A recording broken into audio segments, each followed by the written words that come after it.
of barrister Shadal Haq Suman, who is being held in custody in Bangladesh.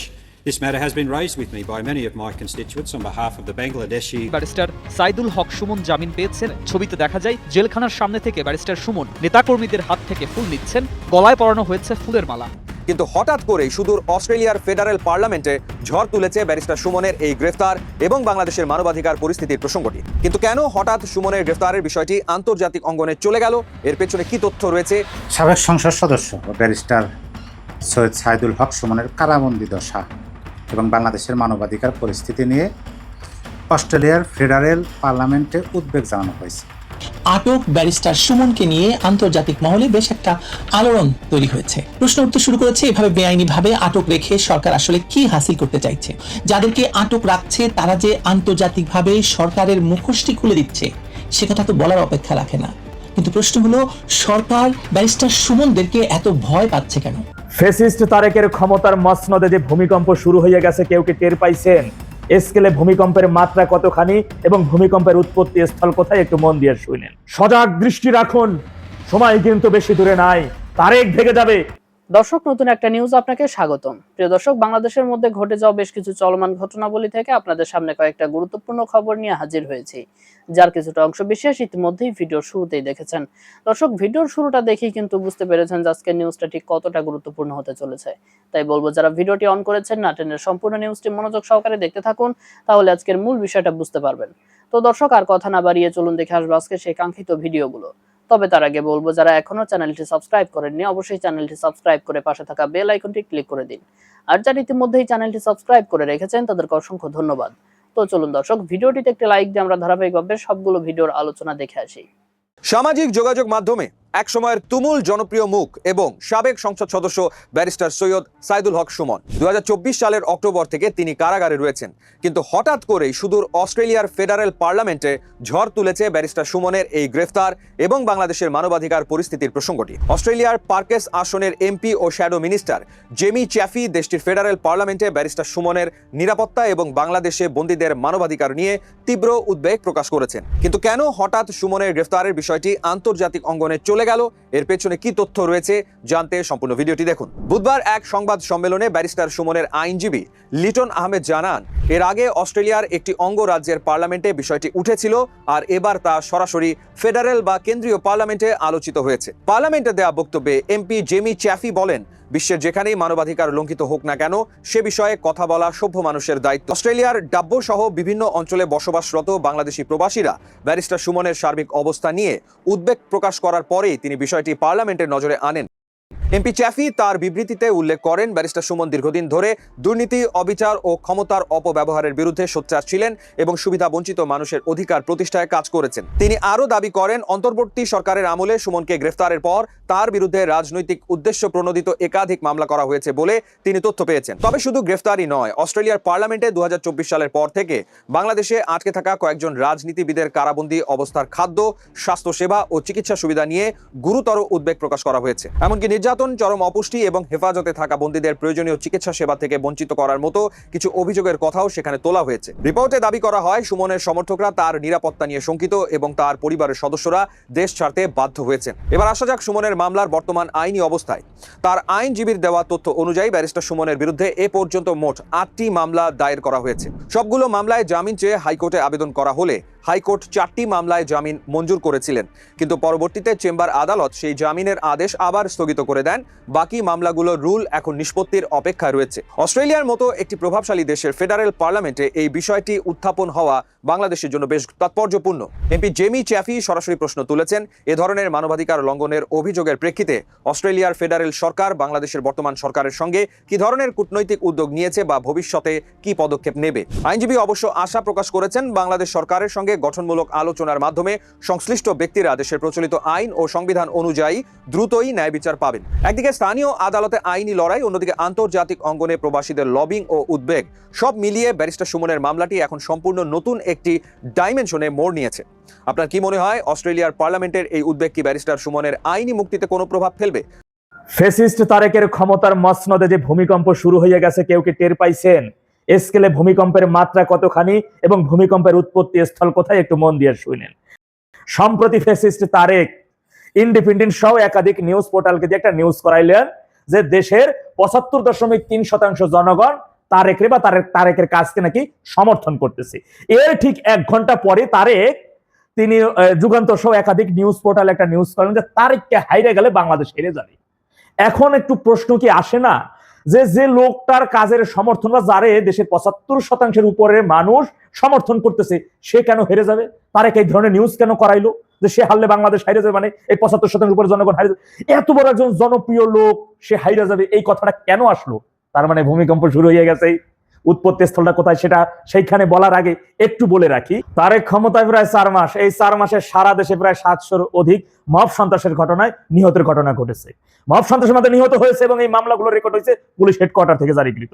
এই 4 মাসে সারা দেশে 3000-এর অধিক নারী শিশু নির্যাতন অর্থাৎ ধর্ষণের শিকার ঘটনা ঘটেছে, যার মামলা রেকর্ড হয়েছে। এর বাইরে আরো কত হাজার খানিক আছে এটা বলা বাহুল্য। শুধু তাই অর্থনৈতিকভাবে যুদ্ধ বিধ্বস্ত ইউক্রেনের পরেই বিশ্বে ঋণ খেলাপিতে বাংলাদেশ দ্বিতীয় স্থানে আছে। যুদ্ধ বিধ্বস্ত ইউক্রেন প্রথম, সেখানে তো যুদ্ধ হইতেছে, আর দ্বিতীয় স্থানে বাংলাদেশ। অর্থাৎ বিশ্বের 1 নাম্বার চ্যাম্পিয়নে বাংলাদেশ যাইতে আর বেশি দিন লাগবে না, একটু ধৈর্য ধরেন। বেসিক শিল্পের রপ্তানি নেমেছে অর্ধেক। তারেক ক্ষমতায় আসার পরে এই পর্যন্ত ছোট বড় মাঝারি মিলে প্রায় 30টা শিল্প কারখানার মতো বন্ধ হয়ে গেছে। নতুন করে প্রায় 70,000-এর অধিক শ্রমিক কর্মচারী বেকার হয়ে পড়েছেন। কিছুদিন আগেও দেখছেন অ্যাপেক্স সহ গাজীপুরের বেশ কয়েকটা কারখানা তিনি বন্ধ হয়ে গেছেন, যেগুলো আলোচনা আসছে। আলোচনা ছাড়া আরো একাধিক, এই যে গতকালকেও দেখলাম গাজীপুরের একটা কারখানায় তিনি অক্সিজেনের ঘটনা ঘটাইয়ে সে কারখানা এখন বন্ধ। এর মধ্যে তারেক দেখলেন যে মালয়েশিয়া সফরের পরবর্তী সময় একটা যে মালয়েশিয়া শ্রম বাজার খুলে দিচ্ছে, একটা মিথ্যা নিউজ ওর প্রেসিং ভুল করে চালাই দিচ্ছে।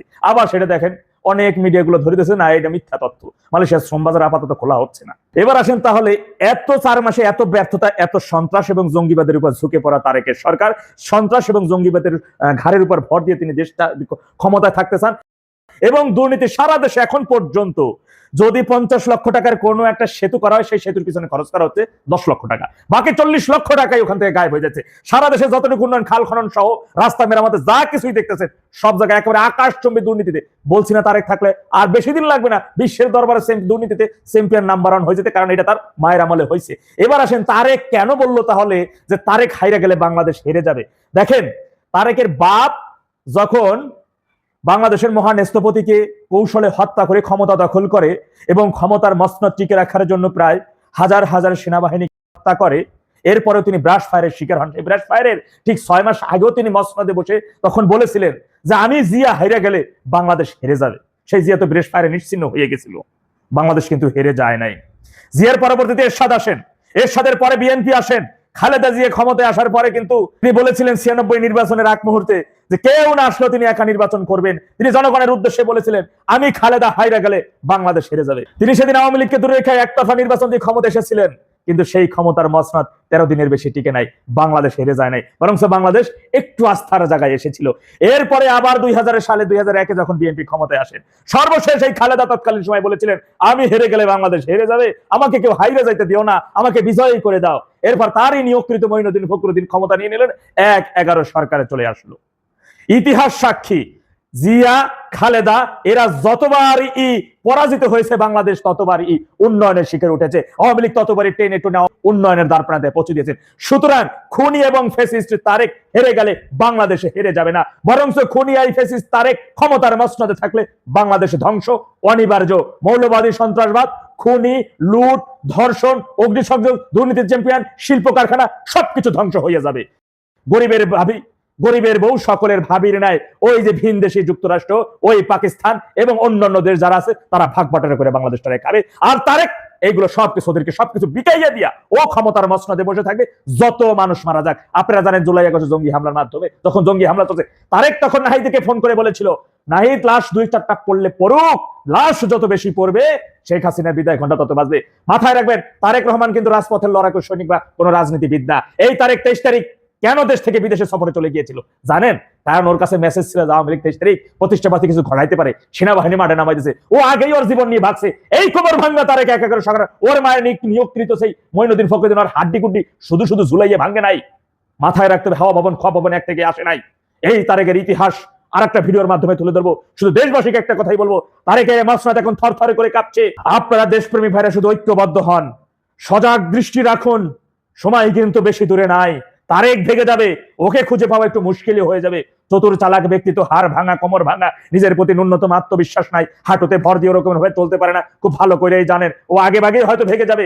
কিন্তু আমরা যেন অধিকাংশ দেশ বিরোধী, স্বাধীনতা বিরোধী রাজাকারের বাচ্চাগুলো যেন দেশ থেকে ভেগে না যাইতে পারে। প্রথম শ্রেণী বিশেষ করে সমন্বয়ক নামক জুয়ালায় জঙ্গি, এদেরকে টোকাই টোকাইয়ে খুঁজে খুঁজে বের করে প্রথম 10 দিনের মধ্যে আমরা মানচিত্রের সার্বভৌমত্বের মধ্যে নিশ্চিহ্ন করে দেবো। ইনশাল্লাহ তার প্রস্তুতি রাখুন, মসনদ কিন্তু কাঁপতেছে। বিএনপি সরকারের প্রধান প্রতিদ্বন্দ্বী আওয়ামী লীগকে নিঃশেষ করার সকল আয়োজন যখন প্রায় সম্পূর্ণ, ঠিক তখনই অবৈধভাবে দীর্ঘদিন ধরে আটক ব্যারিস্টার সুমনকে নিয়ে আন্তর্জাতিক মহলে বেশ একটা আলোড়ন তৈরি হয়েছে। প্রশ্ন উঠতে শুরু করেছে, এভাবে বেআইনিভাবে আটক রেখে সরকার আসলে কি হাসিল করতে চাইছে। দেশি বিদেশি মানবাধিকার প্রতিষ্ঠানগুলোর সমালোচনা অগ্রাহ্য করে সরকার দেশের সাংবাদিক, আইনজীবী, সাবেক প্রধান বিচারপতি সহ যাদেরকে আটক রাখছে তারা যে আন্তর্জাতিকভাবে সরকারের মুখোশটি খুলে দিচ্ছে সে কথা তো বলার অপেক্ষা রাখে না। কিন্তু প্রশ্ন হলো, সরকার ব্যারিস্টার সুমনদেরকে এত ভয় পাচ্ছে কেন? একটি প্রশ্ন দিয়ে শুরু করি। যে রাষ্ট্র একজন মানুষকে দোষী প্রমাণ করতে পারে না কিন্তু মুক্তিও দিতে রাজি হয় না, সেই রাষ্ট্র কি আসলে বিচার করছে নাকি আসলে শাস্তি দিচ্ছে বিচারের নামে? প্রশ্নটা হয়তো আপনার কাছে অনেক তাত্ত্বিক মনে হতে পারে, কিন্তু বাংলাদেশের বর্তমান বাস্তবতা এই প্রশ্নটির উত্তরই দেশের বিচার ব্যবস্থার সমগ্র চরিত্র নির্ধারণ করে দিচ্ছে। কারণ আজ বাংলাদেশে আদালত, মামলা, জামিন, রিমান্ড এসব শব্দের আড়ালে আসলে একটি রাজনৈতিক প্রকল্প চলছে, যেই প্রকল্পের নাম ভিন্নমত নির্মূল, আওয়ামী লীগ নির্মূল, বিরোধী কণ্ঠস্বর নীরব করে দেওয়া আর রাষ্ট্রীয় প্রতিশোধকে আইনের পোশাক পরানো এবং আইনের পোশাক পরিয়ে চালিয়ে দেওয়া। ব্যারিস্টার সৈয়দ সাইদুল হক সুমন 2024 সালের 21শে অক্টোবর রাত 1:30টায় মিরপুর থেকে গ্রেপ্তার হন। আজ পর্যন্ত তিনি কারাগারে। তার বিরুদ্ধে মামলার সংখ্যা অন্তত 7টি, তার আইনজীবীদের ভাষ্য অনুযায়ী আরো বেশি। হাইকোর্টে জামিন হয়েছে, রাষ্ট্রপক্ষ আপিল করেছে, কোথাও জামিন বহাল, কোথাও স্থগিত। আরেক মামলায় জামিন হলে আরেক মামলা দিয়ে তাকে আটক রাখা হচ্ছে। এই খেলা চলছে মাসের পর মাস এবং এর শেষ কোথায় তা রাষ্ট্র জানাতে রাজি নয়। এখন সরকারের সমর্থকরা বলতে পারেন বা বলবেন, মামলা আছে তো বিচার হবে, এটাই তো স্বাভাবিক। ঠিক আছে, মেনে নিলাম, কিন্তু স্বাভাবিক বিচার ব্যবস্থায় একটি মৌলিক প্রশ্ন থাকে, মামলার চরিত্র কি, প্রমাণের অবস্থা কি, চার্জশিট দেওয়া হলো কিনা, অভিযুক্ত পালানোর ঝুঁকি আছে কিনা, বিচারকে প্রভাবিত করার আশঙ্কা আছে কিনা, আর সবচেয়ে বড় প্রশ্ন, রাষ্ট্র কি আইনের প্রক্রিয়াকে বিচার পাওয়ার পথ বানাচ্ছে নাকি শাস্তি দেওয়ার অস্ত্র বানাচ্ছে। যখন এক মামলায় জামিন মেলে তো পরের মামলায় সেটি স্থগিত হয়ে যায়, তখন একজন মানুষকে দোষী সাব্যস্ত না করেই মাসের পর মাস আটকে রাখা হয়। যখন আইনি প্রক্রিয়ায় অনন্তকাল ধরে শাস্তির বিকল্প হয়ে দাঁড়ায় তখন সেটাকে বিচার বলা চলে না, সেটার নাম বিচারিক হয়রানি, রাষ্ট্রীয় মোড়কে মোড়ানো ধীর গতির প্রতিশোধ। এখন প্রশ্ন হলো, ব্যারিস্টার সুমনকে নিয়ে সরকার এত ভীত কেন? কারণ সুমন কেবল একজন সাবেক সংসদ সদস্য নন, তিনি আওয়ামী লীগের মনোনীত প্রার্থীও ছিলেন না, স্বতন্ত্রভাবে নির্বাচিত হয়েছিলেন। দুর্নীতি, অনিয়ম, ক্ষমতার অপব্যবহার নিয়ে কথা বলতেন। সোশ্যাল মিডিয়ায় তার প্রভাব ছিল, মানুষের কাছে তার গ্রহণযোগ্যতা ছিল দলের বাইরেও। আর তারেক রহমান সরকারের কর্তৃত্ববাদী রাজনীতির সবচেয়ে বড় ভয়টা ঠিক এখানেই। সংগঠিত বিরোধী দল নয়, বরং এমন এক ব্যক্তি যাকে মানুষ নিজের মতো করে বিশ্বাস করে, নিজের মতো করে ভালোবাসে। এমন মানুষকে বশে আনা না গেলে কি করা হয় বলেন তো? বন্দী করা হয়। কারণ বন্দিত্ব শুধু একজন মানুষকে কারাগারে রাখে না, এটি সমাজের প্রতিটি কোণে একটি বার্তাও পাঠায়। বার্তাটি হলো, কথা বললে চুপ করিয়ে দেওয়া হবে, সুমনের পরিণতি হবে, জনপ্রিয় হলে ভেঙে দেওয়া হবে, স্বাধীন কণ্ঠস্বর হলে মামলার জালে আটকে রাখা হবে। কিন্তু এই হিসেব এখন আর শুধু দেশের সীমানার মধ্যে নেই। ব্যারিস্টার সুমনের বন্দিত্ব এবার অস্ট্রেলিয়ার ফেডারেল পার্লামেন্টে উঠেছে। অস্ট্রেলিয়ান ফেডারেল পার্লামেন্টের এমপি জেমি চ্যাফি প্রকাশ্যে উদ্বেগ জানিয়েছেন। তার আগে নিউ সাউথ ওয়েলস পার্লামেন্টেও বিষয়টি আলোচিত হয়েছিল। অস্ট্রেলিয়ায় বসবাসরত বাঙালি কমিউনিটির সদস্যরা তার কাছে উদ্বেগ জানিয়েছেন যে ব্যারিস্টার সুমন দুর্নীতি এবং ক্ষমতার অপব্যবহারের বিরুদ্ধে সরব ছিলেন, দরিদ্র এবং সুবিধাবঞ্চিত মানুষের পক্ষে কাজ করেছেন এবং তার বিরুদ্ধে মামলাগুলোর পেছনে রাজনৈতিক উদ্দেশ্য রয়েছে। জেমি চ্যাফি আরো বলেছেন, মানবাধিকার রক্ষা কোনো দেশের একান্ত অভ্যন্তরীণ বিষয় নয়, এটি আন্তর্জাতিক সম্প্রদায়ের নৈতিক দায়িত্ব যে কোনো দেশে মানবাধিকার লঙ্ঘন হচ্ছে কিনা সেটি দেখা। কথাটা খুব গুরুত্বপূর্ণ, কারণ বাংলাদেশের সরকার যতই বলুক এটা আমাদের অভ্যন্তরীণ বিষয়, বাস্তবতা হলো যখন রাষ্ট্র নিজের নাগরিকের অধিকার রক্ষা করতে ব্যর্থ হয় তখন সেই ব্যর্থতা আন্তর্জাতিক আলোচনার বিষয় হয়েই যায়। ব্যারিস্টার সুমন তো একা নন, এই একই ছবি আমরা দেখি সাবেক প্রধান বিচারপতি ABM খায়রুল হকের ক্ষেত্রেও। পৃথক 8টি মামলায় আসলে জামিন পাওয়ার পরও নতুন মামলায় আবার তাকে গ্রেপ্তার দেখানো হলো। দেশের সর্বোচ্চ আদালতে একদিন যিনি আইনের অভিভাবক ছিলেন, আজ তিনি সেই আইনের গোলক ধাঁধায় ঘুরপাক খাচ্ছেন। এটা কি বিচার ব্যবস্থার শক্তির প্রমাণ নাকি বিচার ব্যবস্থাকে রাজনৈতিকভাবে ব্যবহার করার নগ্ন উদাহরণ? আপনারাই বিচার করবেন। সাংবাদিকদের ক্ষেত্রে একই চিত্র। কমনওয়েলথ জার্নালিস্ট অ্যাসোসিয়েশন উদ্বেগ জানাচ্ছে যে 4 জ্যেষ্ঠ সাংবাদিক প্রায় 600 দিন ধরে কারাগারে, অথচ চার্জশিট দেওয়া হয়নি। 600 দিন অভিযোগপত্র ছাড়া, বিচার ছাড়া, শুধু আটক। এটাকে কি বলা যায় আইনের শাসন? নাকি রাষ্ট্রের পক্ষ থেকে একেবারে স্পষ্ট বার্তা যে কলম ধরলেই পরিণতি, সাংবাদিক হলে এই পরিণতি হবে? সবচেয়ে ভয়ঙ্কর ব্যাপারটাতে আসি এবার। আইনজীবীরা, দেশের আইন অঙ্গন আজ বিপন্ন, আইনজীবীরা আজ নিরাপদ নন। 16টি আন্তর্জাতিক মানবাধিকার সংগঠন, বার অ্যাসোসিয়েশন ও ল সোসাইটি যৌথভাবে বাংলাদেশের বার কাউন্সিল এবং বার নির্বাচনকে ঘিরে রাজনৈতিক হস্তক্ষেপের তীব্র নিন্দা জানিয়েছে সম্প্রতি। অভিযোগটা কি? অন্তত 23টি বার অ্যাসোসিয়েশনে আওয়ামী লীগপন্থী বা স্বতন্ত্র আইনজীবীদের মনোনয়নপত্র বাতিল করা হয়েছে, নির্বাচনে অংশগ্রহণ থেকে বিরত রাখা হয়েছে, ভয়ভীতি দেখানো হয়েছে, হয়রানি করা হয়েছে। 300-র বেশি আইনজীবী তাদের গণতান্ত্রিক অধিকার থেকে বঞ্চিত হয়েছেন। আর সবচেয়ে নগ্ন ঘটনা হলো গত 30শে জুন বাংলাদেশ বার কাউন্সিলে সম্পূর্ণ বিএনপি জামায়াত সমর্থিত 15 সদস্যের অ্যাডহক কমিটি বসানো হয়েছে 1 বছরের জন্য। আন্তর্জাতিক সংগঠনগুলো বলছে এটি গণতান্ত্রিক নীতির সরাসরি লঙ্ঘন।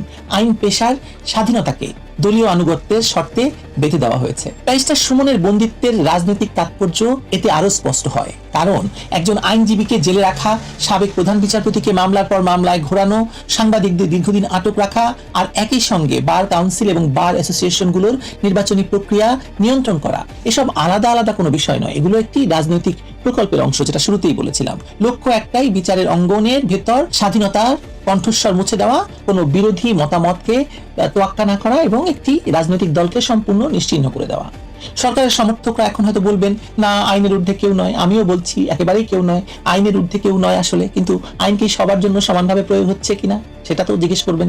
যখন একজনের জামিন বারবার স্থগিত হয়, আরেকজনের জামিন হয় নিমিষে, ক্ষমতায় বসার আগেই খুনের মামলার আসামি জামিন নিয়ে প্রধানমন্ত্রী হয়ে যান, সাজাপ্রাপ্ত আসামি, মৃত্যুদণ্ডপ্রাপ্ত আসামি সংসদ সদস্য নির্বাচিত হয়ে যান, যখন এক দলের আইনজীবীরা বার নির্বাচনে নির্বিঘ্নে মনোনয়ন পান, অন্য দলের আইনজীবীরা মনোনয়নপত্রই তুলতে পারেন না, যখন এক পক্ষের রাজনৈতিক সংশ্লিষ্টতা অপরাধ, আরেক পক্ষের আনুগত্য হচ্ছে পুরস্কার, তখন সেটি আইনের শাসন নয়, সেটি ক্ষমতার শাসন। আইন তখন বিচারের হাতিয়ার থাকে না, হয়ে যাচ্ছে রাজনৈতিক প্রতিশোধের পরিশীলিত প্রযুক্তি। আর সরকার ভাবছে কি? সরকার ভাবছে আমেরিকার সঙ্গে ভালো সম্পর্ক থাকলে এসব সমালোচনা থামিয়ে দেওয়া যাবে, ভাবছে কূটনৈতিক পিঠ চাপড়ানি যথেষ্ট, ভাবছে আমেরিকা পাশে থাকলে মানবাধিকার, গণতন্ত্র, বিচার এসব নিয়ে বেশি মাথা ঘামানোর আসলে দরকার নেই। হয়তো সত্য, কিন্তু এর বিকল্প সত্যও আমরা জানি। রাষ্ট্রের বৈধতা তৈরি হয় নিজের নাগরিকের সঙ্গে সম্পর্ক, বিদেশি মহলের স্বীকৃতিতে সেটা হয় না। যে সরকার নিজেকে গণতান্ত্রিক বলে দাবি করে কিন্তু ভিন্ন মতের মানুষকে মামলার জালে আটকায়, সাংবাদিকদের 600 দিন কারাগারে রাখে বিনা বিচারে, আইনজীবীকে ভোটের অধিকার থেকে বঞ্চিত করে, সাবেক বিচারপতিকে মামলার ঘূর্ণিতে রাখে, সে সরকার আসলে নিজের বিরুদ্ধে নিজেই চার্জশিট লিখছে। শুধু দেশে নয়, আন্তর্জাতিক মঞ্চেও। প্রতিটি অন্যায় আটকাদেশ, প্রতিটি স্থগিত জামিন, প্রতিটি বাতিল মনোনয়নপত্র, প্রতিটি রাজনৈতিক মামলা, সব রেকর্ড থাকছে নিশ্চয়ই। আজ অস্ট্রেলিয়ার সংসদে উঠছে, কাল ইউরোপের মানবাধিকার ফোরামে উঠবে, পরশু আন্তর্জাতিক আইনজীবী সংগঠনগুলো আরো সরব হবে। 16টি আন্তর্জাতিক সংগঠন ইতিমধ্যে যৌথ বিবৃতি দিয়েছে। এই স্রোত সরকার চাইলে থামাতে পারবে না, কারণ মানবাধিকার কোনো বিলাসী শব্দ নয়, এটি রাষ্ট্রের বৈধতার ভিত্তি। আইনজীবীদের স্বাধীনতা গণতন্ত্রের সাজসজ্জা নয়, এটি নাগরিক স্বাধীনতার শেষ প্রতিরক্ষা। একজন নাগরিক যখন রাষ্ট্রের বিরুদ্ধে দাঁড়ায় তখন তার পাশে দাঁড়ান আইনজীবী। সেই আইনজীবীকেই যদি রাজনৈতিক আনুগত্যের পরীক্ষায় বসানো হয়, যদি বার নির্বাচনে দাঁড়াতে না দেওয়া হয়, যদি পেশাগত সংগঠনকে দলীয় শিবিরে পরিণত করা হয়, তাহলে বিচার ব্যবস্থা শুধু দুর্বল হয় না, এটি শেষ হয়ে যায়, রাষ্ট্রের প্রতিশোধের যন্ত্রে পরিণত হয়। ব্যারিস্টার সুমনের মুক্তির প্রশ্নটা এখন আর শুধু একজন মানুষের কারাগার থেকে বের হওয়ার প্রশ্ন নয়, এটি বাংলাদেশের আদালত এখনো নাগরিকের শেষ আশ্রয় কিনা সেই প্রশ্ন, আইনজীবীর পেশাগত স্বাধীনতা আছে কিনা সেই প্রশ্ন, সাংবাদিক নির্ভয়ে কলম ধরতে পারবেন কিনা সেই প্রশ্ন, সাবেক বিচারপতিও আইনের নামে রাজনৈতিক প্রতিহিংসার শিকার হতে পারেন কিনা সেটাও সেই প্রশ্ন। এবং সবচেয়ে বড় প্রশ্ন হলো, একটি রাষ্ট্র কি তার নাগরিকের মৌলিক অধিকারের বিনিময়ে ক্ষমতার আসন ধরে রাখতে পারে কিনা, কতদিন ধরে রাখতে পারে? ভয় দিয়ে নিরাপত্তা কেনা যায়, সম্মতি নয়। মামলা দিয়ে মানুষকে বন্দী করা যায়, সত্যকে নয়। আদালতের দরজায় তালা ঝুলিয়ে রাখা যায়, কিন্তু ন্যায় বিচারের প্রশ্ন কি মুছে ফেলা যায় কি? একজন মানুষকে বছরের পর বছর দোষী সাব্যস্ত না করে আটকে রাখা কি ন্যায় বিচার? নাকি এটা নতুন বাংলাদেশে নয়া বন্দোবস্তের নামে আরো ভয়ঙ্কর অন্যায়, আরো নিষ্ঠুর সংস্করণ? প্রিয় দর্শক, আমি আশা করছি সবগুলো ভিডিওই আপনি মনোযোগ সহকারে দেখেছেন। সেই সাথে দর্শক, এই ভিডিওগুলো সম্পর্কিত যদি কোনো তথ্য বা মতামত থাকে তাহলে তো অবশ্যই কমেন্ট করে জানিয়ে দিন। এতক্ষণ সাথে থাকার জন্য ধন্যবাদ। নিউজটি শেষ করছে এখানেই, ফিরছে আগামী ভিডিওতে নতুন কোনো টপিক নিয়ে। আল্লাহ হাফেজ।